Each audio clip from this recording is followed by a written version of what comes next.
ये दिलचस्प वीडियो उस घरेलू नौकर पर केंद्रित है जो महान संत रामकृष्ण परमहंस के संपर्क में आने के बाद एक उच्च कोटि के संत और प्रकांड विद्वान के रूप में रूपांतरित हो गया और उसके पास अनेक विद्वान राय लेने के लिए आते थे और उसके मुंह से संस्कृत के श्लोक निकलते रहते थे।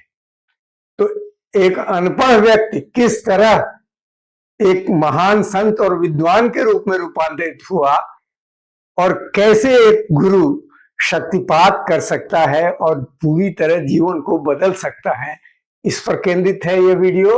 नमस्कार, मैं हूं विनय बिहारी सिंह। मेरे YouTube channel tribute with Vinay Bihari Singh पर आपका बहुत बहुत स्वागत है। तो आइए चलते हैं और इस वीडियो में और क्या रोचक है उसको देखते हैं। लाटू महाराज बिहार के छपरा जिले के रहने वाले थे और अत्यंत गरीब परिवार में पैदा हुए थे।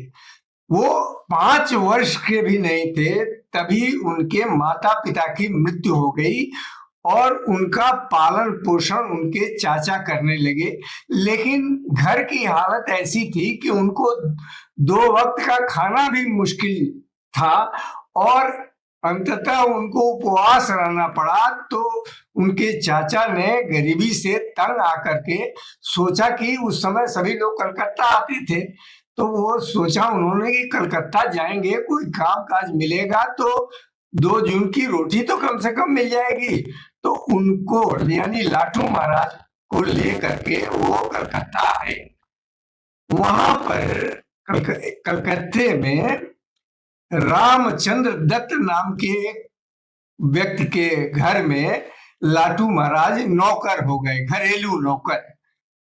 अच्छा, रामचंद्र दत्त रामकृष्ण परमहंस के अनन्य भक्त थे और उनके घर रामकृष्ण परमहंस के भक्तों का बहुत आना जाना होता था और उनके घर में दिन रात ईश्वर और ज्यादातर रामकृष्ण परमहंस की चर्चा हुआ करती थी कि रामकृष्ण परमहंस जी ऐसे उच्च कोटि के संत हैं कि उनको छू देने भर से, उनके स्पर्श से या उनके संपर्क में आने से ही व्यक्ति ईश्वर लीन होने लगता है और उसकी उच्च कोटि की अवस्था हो जाती है। और दिन रात रामकृष्ण परमहंस जी की प्रशंसा उनके घर में होती रहती थी। तो लाटू महाराज दिन रात उनके बारे में सुनते रहते थे। तो एक दिन रामचंद्र दत्त दक्षिणेश्वर रामकृष्ण परमहंस के यहाँ जा रहे थे, तो लाटू महाराज ने हाथ जोड़कर उनसे निवेदन किया कि कृपया मुझे भी रामकृष्ण परमहंस के पास ले चलिए, मैं उनका दर्शन करना चाहता हूं। तो रामचंद्र दत्त ने कहा कि ठीक है, चलिए चलो। तो लाटू महाराज दक्षिणेश्वर रामकृष्ण परमहंस के पास गए। देखिए क्या चमत्कार है कि लाटू महाराज को जब रामकृष्ण परमहंस जी ने देखा तो उन्होंने कहा कि इसको देख कर, वो किसी को भी देखकर उसके चेहरे को, शरीर की बनावट को देख करके बता देते थे कि इसकी गति क्या होगी, इसका भविष्य क्या है। तो उन्होंने कहा कि ये लाटू तो एकदम ईश्वर का अनन्य भक्त होगा, ये तो उच्च कोटि की अवस्था में जाएगा और इसके मुंह से वेद मंत्र निकलेंगे। तो रामचंद्र दत्त जी ने कहा कि ये तो अनपढ़ है, स्कूल गया ही नहीं, अक्षर भी नहीं जानता, और कैसे ये? तो बोले कि नहीं, ये प्रकांड विद्वान बनेगा और ये इसके मुंह से वेद मंत्र निकलेंगे, संस्कृत के श्लोक निकलेंगे और बड़े बड़े पंडित इससे राय लेने आएंगे। और यह कहकर उन्होंने पास बैठे लाटू को छू दिया। और देखिए फिर एक चमत्कार क्या हुआ कि लाटू के होठ कांपने लगे और तत्काल वो गहरे ध्यान में चला गया ये लाटू महाराज और रोने लगे। तो वर्णन है कि वो रोते रहे लेकिन गहरे ध्यान में भी चले गए, उनकी आंख से आंसू बह रहे थे और वो गहरे ध्यान में और इस तरह लगभग घंटा भर बीत गया और वो ध्यान में और रोते हुए। तो उनके मालिक, जिनके घर वो घरेलू नौकर थे, रामचंद्र दत्त ने पूछा रामकृष्ण परमहंस जी से कि महाराज जी, क्या ये हम दिन भर रोता ही रहेगा? इसको तो चुप कराइए, इसकी आंखों से लगातार आंसू बह रहे हैं इसकी आंखों से। तो रामकृष्ण परमहंस जी ने लाटू महाराज को टच किया फिर, और रोना बंद हो गया। और लगभग 20 मिनट आधे घंटे के बाद वो ध्यान से वापस धीरे धीरे लौटे। और उसके बाद लाटू महाराज घर गए वापस रामचंद्र दत्त के साथ, और फिर उनका बिल्कुल आचार व्यवहार बदल गया। दिन रात ईश्वर ईश्वर का नाम जप करना, और जब भी समय मिले, और रात को सोते नहीं थे, ईश्वर में लीन ध्यान करना, जप करना, बिल्कुल जीवन ही बदल गया उनका। और रामचंद्र दत्त लाटू महाराज के हाथ से ही रामकृष्ण परमहंस जी के पास मिठाइयां और फल भिजवाते रहते थे।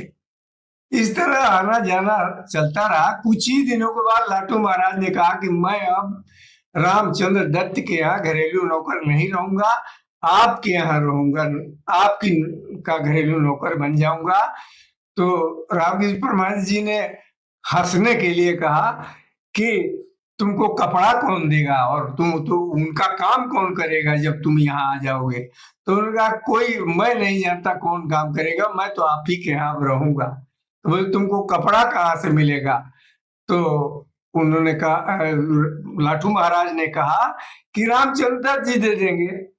तो रामकृष्ण परमहंस जी हंसने लगे कि देखो कितना भोला भाला बच्चा है। और वो उसके बाद से वहीं रहने लगे, और दक्षिणेश्वर मंदिर में ही रहने लगे, और वहीं पर उनकी सेवा करने लगे, और भोजन मिलने लगा, और इतने अनन्य भक्त हो गए कि 8-9 महीने के लिए रामकृष्ण परमहंस जी अपने गांव कामारपुकुर गए, और उनके बिना जब वो कामारपुकुर रामकृष्ण परमहंस जी चले गए, तो रामकृष्ण परमहंस जी के बिना लाटू महाराज बेचैन रहते थे, दिन रात उनके बारे में सोचते रहते थे, और कहते थे कि उनको परमहंस महाराज कहते थे कि परमहंस महाराज के नहीं रहने से बिल्कुल सूना सूना लगता है, और लेकिन वो यहाँ भी हैं, और गंगा किनारे गहरा ध्यान लगाए रहते थे। तो एक दिन रामलाल वहीं काम करते थे, जो रामकृष्ण परमहंस के रिश्तेदार भी थे, रामलाल, वो माँ काली का प्रसाद देने लाटू महाराज के पास आए। तो देखते क्या है कि वो जमीन पर मस्तक टिकाए किसी को प्रणाम कर रहे हैं। तो रामलाल ने पूछा कि किसको आप प्रणाम कर रहे हैं? तो सिर उठाकर बोले, अरे यही तो परमहंस महाराज जी थे, और कहाँ चले गए? तो लोगों ने कहा कि रामकृष्ण परमहंस जी लाटू महाराज की बेचैनी देख करके कामारपुकुर यहाँ भी प्रकट हुए, और उनको दर्शन दिया लाटू महाराज को रामकृष्ण परमहंस जी ने। और इस तरह चलता रहा, और अनन्य सेवा, माँ शारदा की भी सेवा और रामकृष्ण परमहंस जी की भी सेवा, अनन्य भक्त बन गए लाटू महाराज।